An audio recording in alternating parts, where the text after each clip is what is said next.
This episode is a recording from a live panel I moderated at San Diego Comic-Con International 2024.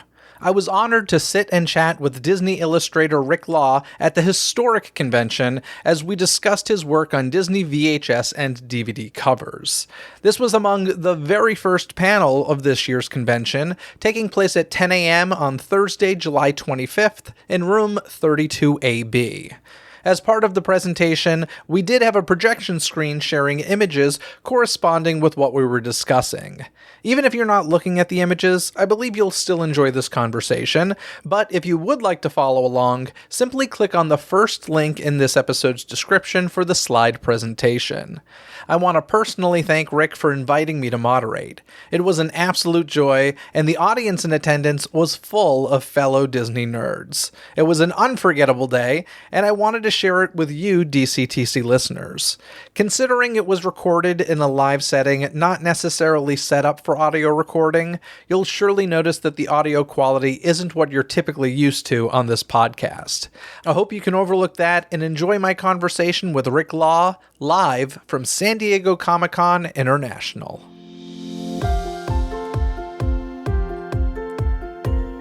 Prepare for some insight. You've tuned in to an exclusive DCTC interview.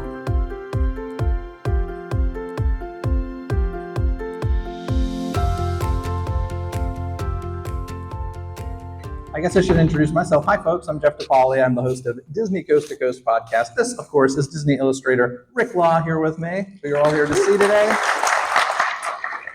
Now, folks, in case you don't know, we're here to talk about Disney VHS home video illustrated covers, which is super niche, and I'm so into it. So thanks for joining. Thanks for starting your Comic-Con with us. First thing you'll see is this photo of Rick with Mickey Mouse. And I wanted to start with this because, Rick, this kind of illustration career with Disney for you started a little bit with little Mickey Mouse drawing? Oh, yeah. Well, so people always want to know how I started out at the company. So for me, I had already started working in Hollywood years before I came to Disney. But I had kind of bounced around from gig to gig, doing a lot of different production jobs. You can see all that stuff online and with different things that I'd done, but Melrose Place and other movies and commercials and things. When I came to Disney, those jobs had started to dry up, and I was kind of trying to figure out where my next gig was coming from. And so I had a friend that was an art director at Disney, and I was kind of pouring my heart out to him at one point and saying, hey, I don't know where my next job is coming from. I might need to move out of LA. So we had talked, and about a week and a half later, he called me and he said, hey, invited me to come over. He said, we got a gig for you. It's nothing glamorous.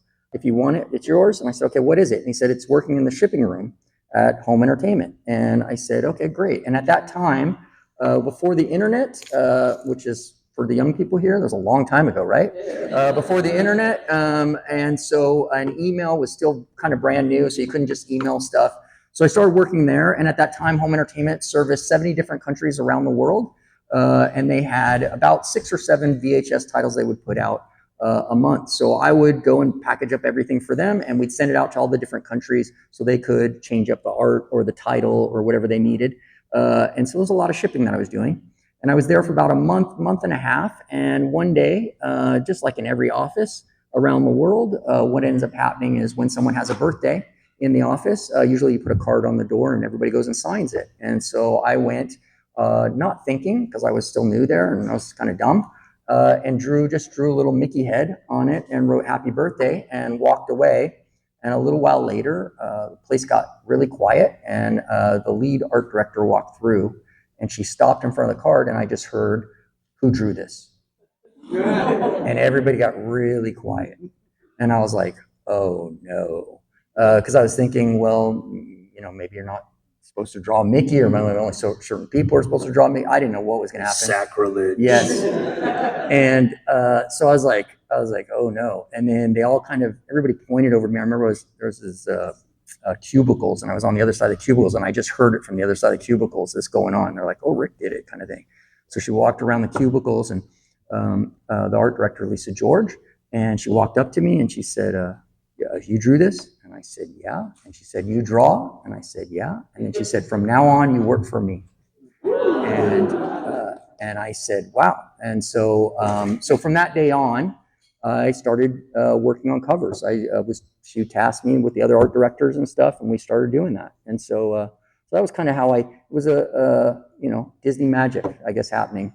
You might say it all started with an mouse. unofficial mouse, right? Yeah. Very cool. So I know one of the big questions or maybe misconceptions a lot of people have is they'll say, oh, cool, you're a Disney animator. Yeah. Wrong. Yeah, I get that all the time. So what is the difference between an illustrator and an animator? And or was that like a career path for you? Were you hoping to get into animation, or are they two very different things and you're like, nope, I'm an illustrator, this is what I want to do? They are two very different things, and there wasn't a conscious decision necessarily. I liked animation. I just liked drawing, and for me, at one point, even before I came to Disney, I'd met Gary Trousdale, the director of Beauty and the Beast, and I had gone to him, and Disney had offered me an internship to go to Florida and work at the Florida studio. And I could go over there. And so I asked Gary, I said, do you think I should go and stuff? And Gary said, well, if you want to be an attraction in a theme park, then you should go to Florida. Who remembers the animation studios at Disney MGM Studios? Yeah, that was cool. Okay, you can make fun of it being an attraction all you want. It was a very cool thing. There's some great movies that came out of there. But it just was, I took his advice to heart, and I was like, okay, this isn't the path for me. And then I realized too very quickly so animators they're responsible for doing many drawings that make images move. And illustrators only have to do one drawing and represent that. So I realized that I was much more inclined to just do one drawing than, the same drawing over and over again. That's a very specific discipline and skill set and patience that you have to have for that I don't know, I'm very patient. My ADHD probably doesn't work out that well. Yeah, the VHS, DVD, Disney home video, those iconic covers that we all, I'm sure, when I say those words, you can all see one in your mind. Little Mermaid, folks, get your head out of it. But for me, truly, I believe a VHS cover is more iconic to me than even a movie poster. There's something really, really, really wonderful and special about it. And Rick had a part in creating a lot of those home video covers. And today I'd love to talk about kind of that process. So when you get an assignment for, hey, we're making a video cover for a sequel to The Lion King, what is that first step for you? Is it, here's a blank sheet of paper, or is it, here's surveys we've taken of what people want to see, or is it directors saying, this is what I want represented? Where does it start? So first, I want to say, because I get a lion's share of credit of creating the covers. Lions. Yes, yeah. That it is a team effort. Most everything at Disney is a team effort, and so which means you have very little control. Yeah. So there's art directors involved. There's marketing people. There's legal. There's other artists sometimes are involved. Things hand off. So we're in my 15-year career, when starting in '93 at Home Entertainment. I touched a lot of stuff, but not everything is my cover, and so or my art. And so oftentimes I'll have like kids come and they'll have like every cover ever, and they want me to just sign everything. And I'm like, well, that's not all my stuff, and just sign it anyways. So I just become associated with all the covers. So we had a lot of people and a lot of great teams. So it typically would start out and it would start out in different ways. So for Lion King, when I started out doing that one, Lion King 2, it was very unusual because, and this will probably go into your next slide, I see there, or you got propped up. So, the art director came in, they sat me in a conference room. This is one of the first times I ever started drawing, never saw anything from Lion King. And he literally sat me in a conference room and he said, okay, draw. And I looked at him and I was like, well, draw what? And then he said, draw Lion King. And I go, okay. And he left the room. And so I just sat there and started drawing, what did I think of Lion King? And it was literally, he was gone for hours. And I was like, okay. So I started drawing Mufasa and baby Simba, because that's what it first started out with Mufasa. I was just drawing Mufasa because I was like, how do I sum up Lion King in my head? And it was the big head in the sky. That's what I remember. That's the iconic moment. And so I started drawing that, and then it became, after that I was like, well, I can't just be Mufasa. It's, the story's about Simba too. So I started adding baby Simba into this drawing. And so I was drawing, and a little while later, he comes back in and he said, okay, it's for Lion King 2. And I go, oh, okay, well, what's the story? And he said, just keep drawing. And he left the room. And I'm like, okay. You remember Mufasa died in the first one, yeah, right? Yeah. And so I'm like, okay, well, now what do I do? And so then he came back in a little bit later. It wasn't as long this time. And he came back in and he said, okay, Simba has a daughter. And I go, okay, that's helpful. Is there any reference, any photos, anything? And he said, just draw, I'll come back. And he left the room again and was gone for a long time. So I started changing Mufasa into adult Simba now, and the baby Simba into my idea of what maybe a daughter would look like, figuring I was going to get reference. So then he comes back in a little bit later and he said, all right, and he threw down what we call a licensing guide from the first Lion King. And a licensing guide, if you guys don't know, we provide that to all of our licensees that are making product and stuff for us. It has different kinds of art in it, pre kind of approved art that they can just throw on like a t-shirt or a product, and it's ready to go. And so I looked at that, and I looked at the front, and I saw that silhouette there, and I go, oh, if there's a border in here, I could use that. And we found a border, that silhouette border, and threw it at the bottom, so that helped give it scale. And so I threw that on there, and then he came back in and he said, okay, that's it. And he grabbed it and he left. And I was like, what? And so that was my first experience ever really drawing the full cover. And then, so that's why Kiara, I always say, his daughter doesn't really look like Kiara does in the movie. It's a little off model. And also that silhouette has nothing to do with the second movie. There's no characters from the Kiara and Kovu from the second movie don't exist in that silhouette because it's from the first movie licensing guide. So anyways, so that's how that first cover came about. And so when you say how did a film come together? So sometimes it was a combination of things. So sometimes I would get reference, sometimes we'd get bad. At that time there was no DVDs at the time when we first started. So sometimes it was bad VHS stuff that we'd have to scroll through and make screenshots from. So when I did one of my second or third covers that I worked on was Ichabod and Mr. Toad. I just watched the film over and over again. And then even part of the reference, I did a lot of exploration because I was trying to do a really good job because I was brand new. So I did so much reference for this, so many explorations that they've used the cover over and over again every single time because they just go in the file cabinet now and pull out like one of these and they will color it up. And but part of it was we didn't really have a lot of reference for the car. So I had said, and I made the joke, I said, well, I could go to Disneyland and just ride the ride and get some reference that way. And the lead art director, Lisa George there, she said, okay, just expense it to us. And I was like, I can go to Disneyland and get paid to go ride the ride? And so I did that. I went and rode the ride like 50 times. And I was like, wow, this is amazing. And so that was my first experience with that. But yeah, we did, like I said, we did so many explorations for this. I think maybe 30 or 40 that I did. Now, this is an older title. So does something like this have a reference guide? No. Okay, so a couple questions. Number one, who creates the reference guide? So the reference guide, so because the company, people just, or at least the fans, think of Disney as all one big thing. It's not. It's all different businesses, different fiefdoms and kingdoms that connect for the company.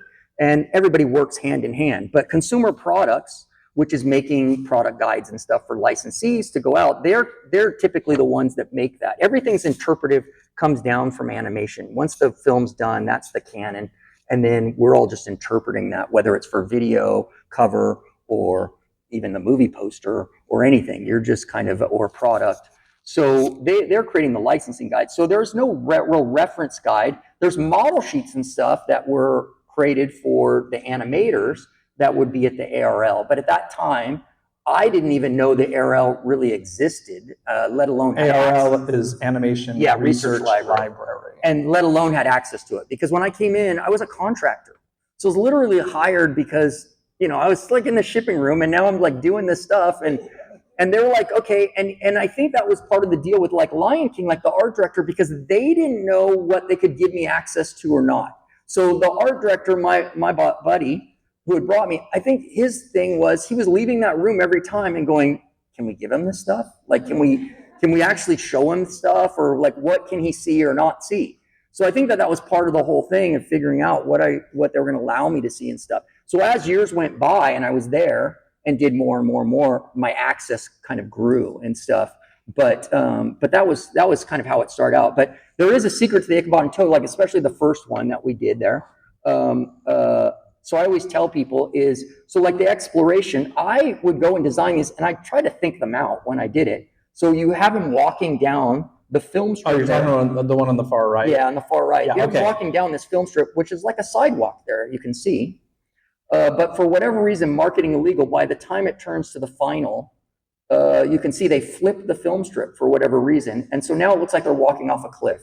And you'll never into space, and they're going to be floating into space forever. And so you'll never see that cover the same way once I've told you that. But this is kind of the weird things that marketing and legal comes up with at times. They will tell me, I was always trying to make them as cool as possible. That was my idea because I was very young, and I was like, I just want to make these cool and iconic. And then they would come back and be like, Rick, this is a kid's film. You have to kind of tone it back.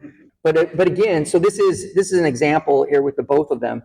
So I did these like 30 years ago. This is the current Ichabod and Mr. Toad right now. Is this the first one there on the left? And they just pulled it out of the file cabinet and repainted it, and that's the current cover. So they've done that to me several times. At one point, I was in Walmart, and we're walking through, and they has a special Halloween cover, Headless Horseman. And when I first did the Headless Horseman one, that design, they said, oh, we can't do this one, it's too scary. And I go, what do you mean? It's in the movie. And they're like, oh, it's for kids, we can't do that. And then I was like, okay. So then Walmart, 25 years later, I'm walking through Walmart, and I see there on it's exclusive Halloween cover, and it's the Headless Horseman. And I'm like, that's the cover I did 25 years ago, and it's not scary anymore. So they just figured out a way to use it. And so this is what they always say at Disney is, no idea is ever a bad, like they'll figure out a way to use it later on. So we'll come back to it. By the way, I would like you all to make note that these finished covers here, nowhere is there that car from Mr. Toad. So that research trip to Disneyland, complete BS. Yeah. And it may show up, another 10, 15 years down the road. It's like they'll pull another one of those out. And I don't see any cars here either. I gave you like 26 of This them. is everything I've seen. No, so I mean, with this, obviously you went a bunch of different directions. Yeah. So I'm kind of curious, like, was this a blank page sort of thing? No direction? A little bit. Yeah. I mean, the idea, the brief on that one was, I sit down with the art director and we talk about it, and we say, okay, well, it was the first kind of reuniting of both of the shorts the way it originally was in the theaters, because they had split them apart, I guess, over the years after that time. So they were bringing them both back. So they kind of wanted to highlight, and I got it, both characters on the thing. But, as both characters, Disney's very big about, we don't blend our characters story-wise or that kind of mash them up. And so there are two different stories. And so it's like, how do you represent that on a cover, these two different disparate characters, disparate stories on one cover? So the brief was that, and just trying to come up with something iconic that can jump off a store shelf that would people would think about. But it is funny that the cover that they've gone to now. So we tried it many different ways. We tried it just the single characters. We tried it with both characters. But it is funny that now, years later, they've gone to the single character now. So instead of Mr. Toad being on it as well. So. Has everybody seen this movie? Okay, I'm just going to take an unofficial poll. Who prefers Ichabod and who prefers Mr. Toad? Let's start with Mr. Toad. Hands up. Yeah. Okay, so hands it's cool. down. Ichabod. Wow. Boom. These are my people. Happy Halloween. And that's probably why they've gone to the single character of just because they pull the audience. Yeah, They Mr. know. Toad has a ride, and I'm still waiting for the Sleepy Ichabod Hollow ride. Yeah. Although, did y'all see they just put him in the window at Magic Kingdom? Did anybody see this? Yeah. Over in the Sleepy Hollow little area at Magic Kingdom, if you look at one of the second story windows in Liberty Square, there's now a silhouette of Ichabod in the window. So beautiful. So now we got some rescuers down under, and anything that sticks out to you about or memories with this cover? Well, I had to draw a lot of mice. A lot of mouse. Well, listen, it all started with a mouse for you. Yeah, So. you know, this was a difficult one too, is because they'd already done a couple covers previous, because you know, we're doing re-releases, so this stuff comes out like every, you know, well, at the time the vault window was, I think it was 8 or 12 years, something like that. Can you remember the difference? So that you can see here, we got Masterpiece Collection, then there's Gold Collection, then there's Diamond, and then there's Platinum. Do you happen to recall them? I don't. Anybody? Well, I just know it kept changing. So sometimes you'll see even in my comps. So that you would buy them over and over again. It'll say one thing in the comp where I've drawn it and stuff, and then by the time it came out, it's already changed. So it's like now Platinum Edition or whatever. And so I you know, with this one, it was a little difficult trying to figure out an iconic thing because and fitting on the space, the vertical space of rescuers, just period. Because like you really want to go, the iconic moment of that movie is probably Cody on the eagle. And so you want to include the eagle, but the eagle's wingspan is not set up for a vertical space. It's just not. And so I tried one, there is a comp that I did, and you try to fit it in there, and it was difficult to do and figure it out. And so we finally got it with the final there, but it was a little difficult to just kind of figure out what to do and get a good iconic read on it. Does anybody here still have their Disney VHS? Oh, Awesome. wow, great. I love it. So I love this. Mickey's Once Upon a Christmas, Yeah. super iconic. And hey, you got to professionally draw Mickey Mouse with permission this time. Yeah, so this was the first time, and people always ask me, they want to know my favorites all the time of everything. People always ask me, like, what's your favorite movie? What's your favorite cover? Or what's your favorite character? And I always say that I'm too old now to have favorites. So I just like a lot of stuff. So when I was 12, I had favorites. Nobody ever wants to hear that. But I have to say, whenever anybody asks me about favorite cover, I lean towards Mickey's Once Upon a Christmas, because Mickey is Walt and Walt is Mickey. And it all started with a mouse. And it was the first time officially I was asked to do Mickey.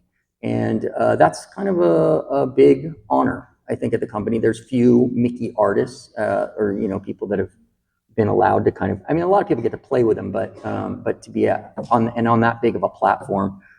So again, we did a lot of exploration. Oh, that's what I was going to say earlier so we did a lot of exploration, and I wish over the course of my career, looking back on it, I wish I had documented it more, that time period, because of the way that I came in and started.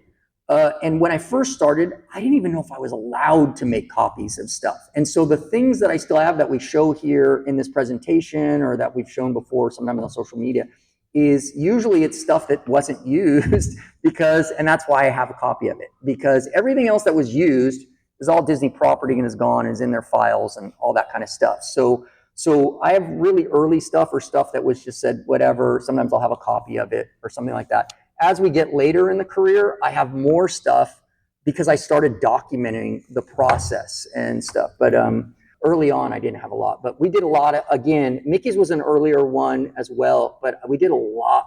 The same thing. I was just trying to do a really good job. So we tried a lot of different things here.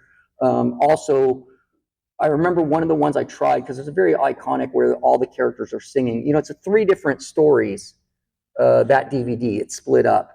But there's one where all the characters are singing under the Bethlehem Star in the night sky. And I tried to do one with that, and they did not go for it. And I just love that one. So I was able to compromise with them. So there's an inset photo, a back cover thing that we did, and I was able to get that in there. So was there extra scrutiny when you were working on Mickey Mouse? Did you feel like, oh, the notes were extra because, hey, it's Mickey? Because it was an early, I just felt the pressure, I think, of wanting to do a good job. It was still early for me there. Like, it's like with Ichabod and Toad. I wanted to do Ichabod and Toad. I wanted to do such a good job because it's Walt's Legacy, it's Mickey Mouse, it's Ichabod. These are classic characters, and I loved the Legacy so much. So like I just poured my heart and soul into it and just gave them a ton of stuff. But it wasn't in particular like any more specific pressure to this one than not. We really struck on something with Mickey's because I've always been partial to Not a Creature Was Stirring, Not Even a Mouse at Christmas time. And so that was kind of my idea behind the cover here. So this was, and it just kind of, it felt like it captured that. And it was, again, the big iconic read of the character. Very cool. And as if VHS covers aren't iconic enough, look what happened with this cover. McDonald's Happy Meal. So I didn't know that was going to happen. That's awesome. So again, I always say is we just do the art there, and then it often goes all over the company, all over in different ways. You see it translate. I remember the first time I went overseas to Malaysia, and I stopped in Taiwan, and there was a Laserdisc store in the airport there. And I went in, and even though I've worked on these covers, and I know they go around the world, when I went in that Laserdisc store, there was my art like on Taiwanese Laserdiscs and stuff. And that was so weird to me to be in a different country and this stuff was represented there, because it was abstract until that point to me. But anyways, the same thing kind of with the Mickey's Happy Meals was, I didn't know there was going to be Mickey's Happy Meals. I went into McDonald's one day and there they are. And I'm like, wow. And then later they brought in a whole box of them at the office and nobody wanted them. And I was just like cleaning up the toys, taking them home, because I'm like, wow, this is crazy. And so I have my full set, and now they're collector's items and stuff. But I do remember somebody asked, did I have input on these? I do remember there was a meeting at one point, and I was invited to a meeting. I was thinking about this afterwards. But he skipped it and went to McDonald's. No, I went to this meeting early on, and I remember they were saying they were going to add, I thought it was toys to the DVDs, like it was going to be packaged that way, like in Walmart or something. And they wanted our ideas of like what would go well with them. And I was saying, oh, like a collectible figure would be good. And I don't know if that became this. Like, I don't know if that's why this is what it is. But I just remember that the other day when you guys were talking, I was like, was that what that meeting was about? So maybe it was McDonald's and they just didn't tell us it was McDonald's. So, but oftentimes they become things like we've seen the video cover stuff. Like now they make the notebooks at the park. Yeah. And they haven't done a Mulan one yet. And I keep wanting a Mulan one. It just becomes product after a certain point. Let's watch some illustrations, shall we? This was for a charity auction that we did for to raise money for St. Jude's. And so they asked me to do a special piece. And I did this, and I always include Corella with this, her cigarette, because I know the company doesn't like it now. So the blue line is kind of just to sketch it out for you. Yeah, for me, it's the construction lines. And, you know, I get asked that too in my live streams. They're like, why do you start with a blue pencil? And I go, really, it's tradition now. It doesn't really mean anything in the modern world. But back in the day, you would use a blue pencil. It's called non-repro blue.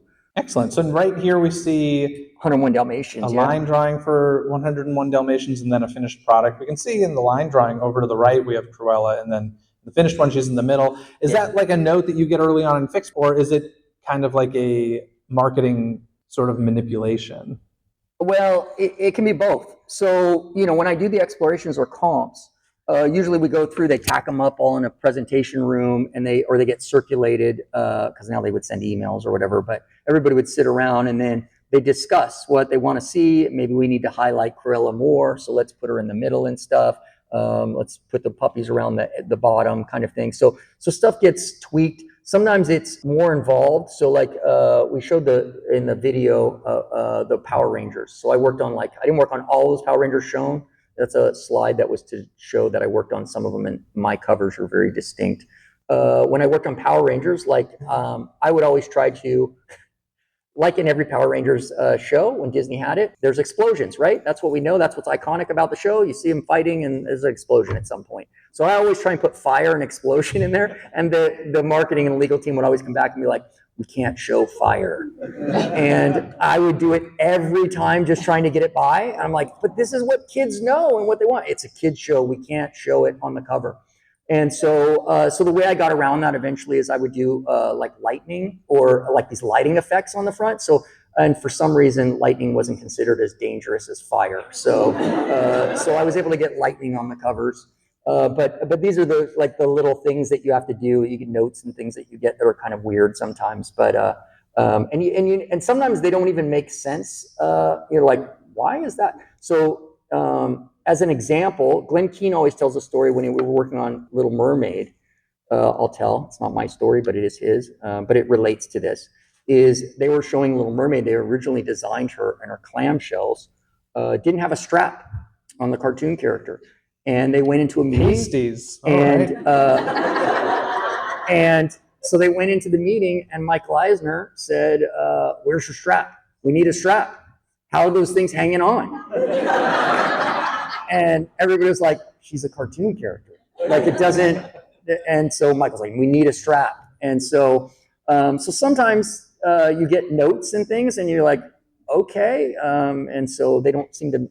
They make sense in one sense, but in another sense, you're like, it's a cartoon character, so we can do whatever we want. Related but unrelated, any Are You Afraid of the Dark fans in the crowd here? Okay, did you know that Nickelodeon would not let the kids light the fire? They could sit around a fire at midnight and tell ghost stories, but they were not allowed to light a match and light that fire. Yeah, so brand rules, Disney's same, is you can't have anything that kids will emulate. So we would have to do that when I was at Disney Learning.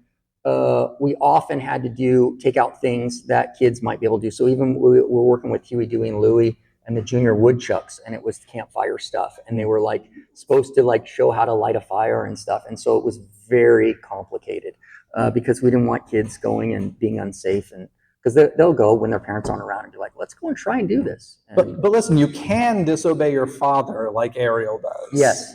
That's okay. And sell your voice to a sea witch. Yes. So. Perfectly cool. Awesome.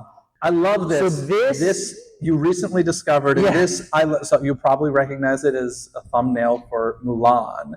And this is such an iconic pose at this point. And this is something that you created?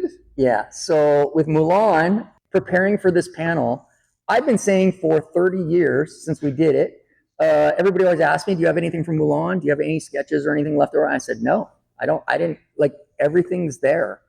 And in getting ready for this panel, I was going through all my paper archives, and I opened up an envelope and found the original thumbnail that they didn't end up using because we made another comp that we did and to do the final and stuff.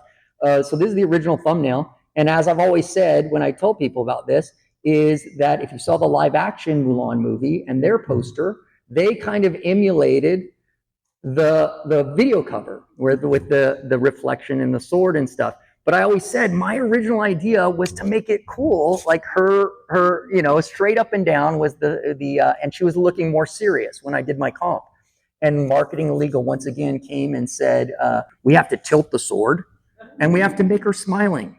And so that was when I saw the live action movie and it came out, I was like, no way, because that's like so closer than my original, to my original idea than the video cover was. So that was a surprise to me.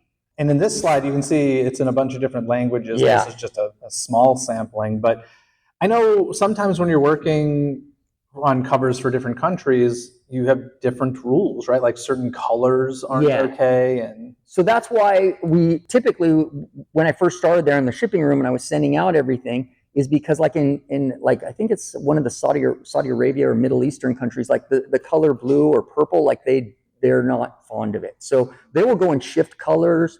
They shift the title treatment gets made up. A lot of the title treatment translations and things now are done here in Burbank. And then they just tell us what language they want in it because we put it in our font and all that stuff. Because if we trust them to do it, they mess up stuff sometimes. So a lot of that stuff is done here now, but at least it was, because home entertainment doesn't really exist anymore, you guys. So that's a weird thing about my career is a lot of these things I used to work on no longer exist. Because none of us enjoy entertainment at home. Yeah, everything's gone to streaming. And so I don't know if you've heard, so the news is like Disney is now licensed out to Sony. Sony is now providing, because there's some countries that still do DVD or video. And so Sony's doing all of that, and they're just putting the Disney name and all that stuff on it. But Disney doesn't actually do that. anymore. So Does anybody here still buy physical media? Just curious. Okay, Yeah. so like what, a fifth or a sixth of you? My biggest concern with that is just we've seen Disney Plus and other streaming networks remove content that you can't find anywhere else. So it's really concerning. I really wish there was. I know Warner Brothers had kind of a department where rare stuff that they didn't print millions of and sell, you could actually order through their website and they would print a copy for you and send it to you. I wish all of the studios would do that at this point, but they don't. Oh, all the special features. Yeah, that was such a huge thing, and that's not so much a thing anymore. One of the things I found most interesting was that, you're an illustrator. We think, okay, you're illustrating covers, but here we have a primarily, live action sort of thing, but it starts in illustration form. That really surprised me. Yeah, so this is the exploration and the concept stuff. So Snow Buddies and Space Buddies, I have a lot of process, like almost the complete thing was documented. So because it was towards the end of my 15 years at home entertainment before I moved to Disney Learning and Disney Publishing. So you can see here different ideas that we were trying. One is there is a movie called I think it's 8 Below. Yes. And so with Paul Walker, right? Yeah, Paul Walker was also another Disney movie, and so that was an idea that we wanted to try there. They said just take the cover of 8 Below and then do puppies in it. And I said and the kid. So if you see that cover, that's that cover. So we tried that. We tried a lot of different things till we came to the final. But then what ends up happening is they take my illustration and then they go through the photo reference, and either they shoot photos specifically to match my illustration, or the art director will go and find photo reference he already has, and then he will go and do it. And so this is like even on Space Buddies, you'll see later, when I couldn't figure out how to get 5 dogs all standing together on this vertical cover. So I squished them. When I drew them, I then put them in Photoshop and squished them. And then the art director went on top of that and he squished them too. And so it still has my same squish. And I was like, oh, wow, because those dogs aren't that thin. But we tried a lot of different stuff for this as well. And you can see some of the stuff, we started out with the idea was we tried to do we did a version that was like the right stuff. So that's often how these things start is there's something else that's already out that's similar. And then we say, okay, well, let's try an inspiration. We'll take that as inspiration and we'll start from there. And then we kind of as a diving board, and then we just build upon it. And then it's try this. And so it can become a little bit, when I was doing these, I was using far more Photoshop. So I would like illustrate pieces, scan it in, and then I could use it as color forms and change it up because the art directors and stuff would come, or marketing legal, and they'd be like, we want this changer. Try to put this dog over here. And it's just much easier just to move a dog. So, and I've drawn a lot of dogs in my career. That's how that works. You can see Eli Stone. Yeah, there's Eli live Stone. action show. So, wow. And none of this was created by AI. Yes. So that's kind of cool. Although AI steals my stuff now, apparently. AI steals your stuff? Yeah, I was on a list. There's a whole list of comic book artists that apparently, it's like, I think it was 5,000 AI that they used to crib from. And my name was in the middle of all that. And I was like, really? Like, I was flattered to be in the midst of all of those. I was like, but it was weird. I was like, okay, so. And here's a look at a collection. Some of them, yeah, collection of them. Is that bottom right one? Is that that's the Halloween one? Yeah, it's the Headless Horseman, exclusive cover for Headless Horseman. Very cool. Any of these bring up any specific memories you want to touch on before we go? No, Madeline was, if you've seen Madeline, that was another, again, like the Power Rangers. These were productions that Disney acquired, like through Deke, and they just distributed. So we got tasked with doing the covers and the packaging for it. And so Madeline was a Deke production, and it's not a very good cartoon, although a lot of people will argue with me on that. Because it doesn't look, I didn't really dig it because I thought it didn't look like the books. And that was the charm of Madeline, I thought. And so I tried to capture, I begged the art director, I said, can I please make this look more like the books? And then she said, okay, you can't make it look completely like the books, so we got to strike a balance. It's still got to look like the cartoon, because otherwise it starts being bait and switch, for the consumer. Like, this doesn't even look like the cartoon. So I tried to strike a balance, and I thought we did a really good job there with the original book illustration to the cartoon. And when it comes to the work you've done on all these covers and stuff, is there a note that you got either from marketing or somebody else, a boss, that was just like the strangest note, and you're just like, oh my God, really? You're going to have me do this? Yeah, there's a lot of strange notes. No, I mean, Like the bra strap for Ariel. yeah. Over time, Disney's just full of strange notes, and it's just dealing with cartoon characters. I mean, after doing covers and stuff, I became the creative manager for Disney Learning, which dealt with licensees all around the world and educational products. And so we would get very strange notes and things from our licensees related to our characters. So one time I remember they wanted to know, they were drawing Donald Duck eating soup. And they wanted to know what hand does the character, is he left-handed or right-handed?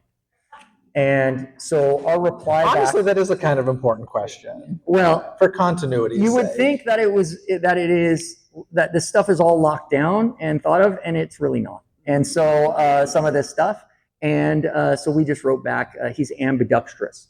And So that's a strange note to get for sure. How many, when it comes to those covers, how many hands, or make it even harder, how many minds are actually involved? Is it like 30 people who are having input on a single cover? Is it 100? it's not 100. It's not, and I don't even think it's 30. And it can range. With like Lion King, I think it was myself and the art director, and I'm sure there was a legal team that looked at it, and For the filmmakers, like, does a director of a film have any say? I honestly don't know, because I never. I do know, like on the live action stuff, that they would. And some filmmakers were really harder on that stuff than others, and so some of the team would have words for directors that were really crazy about their stuff. But my journey at home entertainment was, in that 15 years, I wasn't just doing covers. They kind of used me as a jack of all trades. So at times I would be doing covers, and other times I'd be building presentations, and another time somebody would go out on vacation, so I'd be covering for a manager. Or I'd be pulling screenshots. So one of my art director buddies, he was not a horror fan. So when we worked for Miramax on Scream and on From Dusk Till Dawn, he did not want to watch those movies, and he had to pull art for it. What was the first title you said? Scream. Scream. Yeah. Scream and Dusk Till Dawn. So I had to watch those films like 10 and 15 times in a row and pull screenshots to use for the book and for the packaging and the inset photos and all that. So all that stuff, like, I pulled because he didn't want to watch it. He just grabbed the stuff that I pulled and used it, dropped it on there. Perfect. So, so it was all over the place. Excellent. Well, folks, we're being yanked off the stage. Sorry, Our time guys. is up, but thank you so much for joining us today. Yeah. Thanks for tuning into this episode. Don't miss any future episodes by subscribing and following Disney with a Z, coast to coast on your favorite podcast app, where episodes are available 24/7. This episode has been executive produced by Jeffrey Riccio. Gain rewards like Jeffrey, including access to never-before-heard episodes and live stream Ask Me Anythings, by visiting the Patreon link in this episode's description. And thanks to LB3400 for leaving a 5-star rating and review saying, "The perfect Disneyland podcast. I love to listen to the Disney news all in one place. I live a few hours from Disneyland, and Disney Coast to Coast keeps me updated about my home away from home. I love this podcast." Leave a review wherever you listen to the podcast, and you may just hear it read on a future episode. Until next time, anything you need can be found in this episode's description. From additional information and links discussed in this episode found in the show notes, to the DCTC hotline where you can leave a voicemail and be heard on a future episode, contact info to reach me, access to the show's official website, some free gifts from me to you, and so much more. So be sure to check out this episode's description. Other than that, folks, have a magical day. Bye!